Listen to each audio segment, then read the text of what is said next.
this thing on. So what are we talking about? We are talking about a question that we asked a lot, actually, from clients, and it's based around people saying, like, I don't know what I want to do.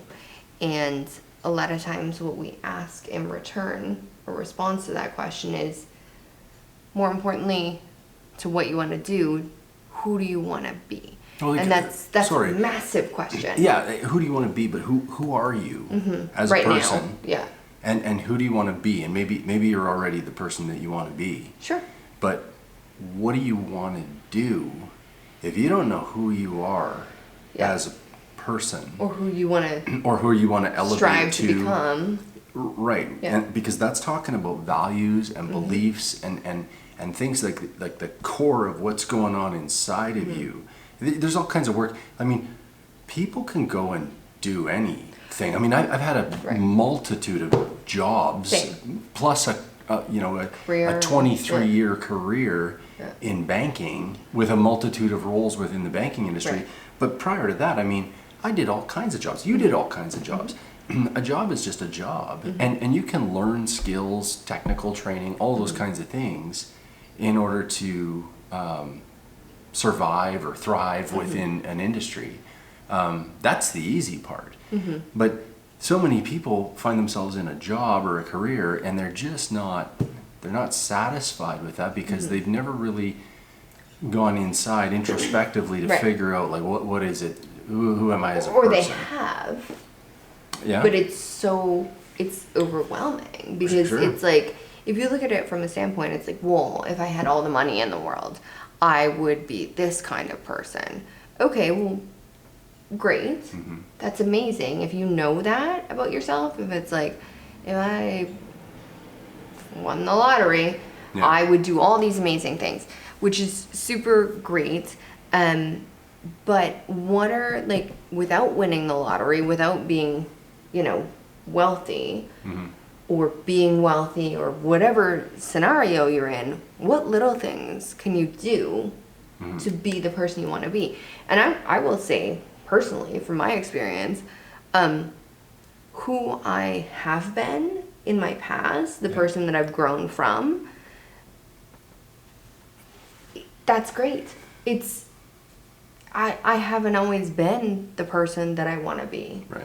And I think a lot of people get hung up and get really deflated over the fact that, well, I haven't been that person, so I can't become that person. Right. Because it's very, like, overwhelming. And it's like, you look at yourself and think, well, people think of me as this, or people see me as this person, or they knew me 10 years ago, so they're expecting that I couldn't possibly build a better version of myself, or a completely different version of myself. And it's an interesting point that you bring up, and that's kind of a sidebar that we'll just kind of park, but who gives a shit what other people think? Right. Right? Like, if somebody's got a preconceived notion of, let them have it, of who you are. If they want to pick you as 10 years previous you and hold on to that idea, that's their issue. Let them do it. That's their issue. Let them do it. They're going to do whatever they want to do. Yeah. But you don't have to stay being the 10-year previous version of you, because that's who you once were. Yeah, you can evolve. You've got new influences, new experiences. There's all kinds of things, outside factors that contribute to shaping who you are as a person. Right. But we don't want to go completely down that rabbit hole. Different post, but really, going back to the initial thing, like picking your career.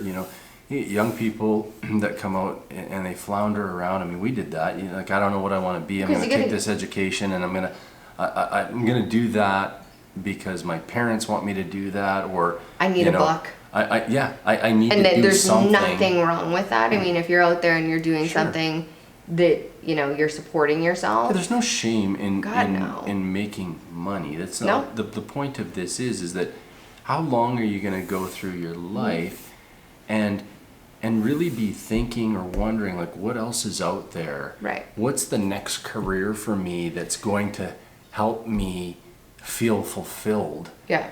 But if you don't take the time to really understand you know, what is it about you as a person that really resonates for you, that helps you, gets you up in the morning, excuse me, that makes you feel like I'm whole, but then I'm going to go do this job that I don't feel whole at. Or I don't feel like I'm providing value, or I'm not, doing what I love to do, or providing the services that I could provide, or Sure. any of that stuff. And sometimes it doesn't start with a job. Right. Sometimes it starts with doing some volunteer work. Yeah.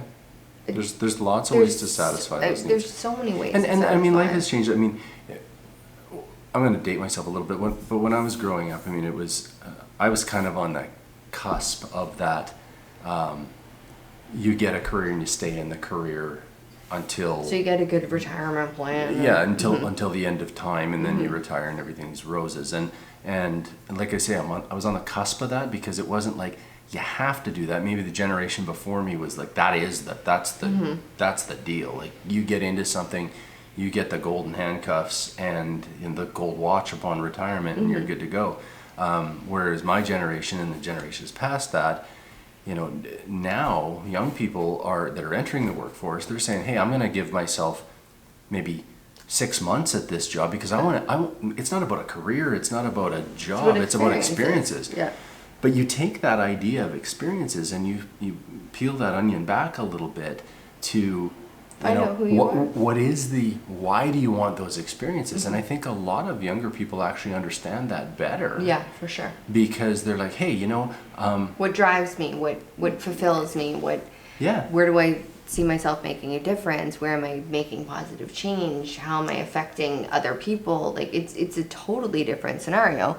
But I think a really good question for reflection. I mean, we work on this every day.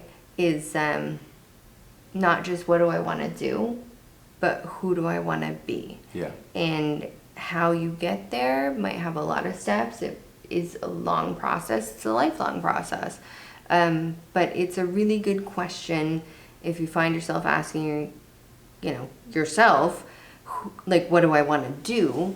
What if you flip that question and say, like, who do I want to be? Yeah. Who do I want to be as a person in an overall, overarching, general sense, and build the pieces Yeah. underneath that Yeah. of what you want to do. Yeah, the rest will start to take care of itself, Yeah. literally. When you know that you have a strong sense of self and what you're all about and what your purpose is, having that, doors will open for you that are aligned with the values and beliefs that you have and who you are as a person and how you want to show up. Yeah. Opportunities will present themselves, maybe in places that you never thought. Or maybe you'll to start look. looking for opportunities Exactly. in places that you never thought to look. Exactly. Like, they may not show up on your doorstep, but in your mindset, you might change Yeah. how you approach things. Yeah. So it's not necessarily easy, but it is kind of easy. So if you struggle with it, we understand lots of people struggle with this. Yeah. But literally ask yourself that question. If you find yourself in that spot, saying, I don't know what I want to do. I'm struggling right now. I'm floundering around. I'm punching at air because I don't know What I want to do. what I want to do. Do you know who you are and who you want to be? Mm-hmm. And when you can start to answer that question, the rest is going to start to unfold. For sure. If you want help with that question, We want to talk to you. shoot us a message. We'd love to chat Absolutely. Have a and conversation. help you through that. Yeah. Okay. Peace. Bye.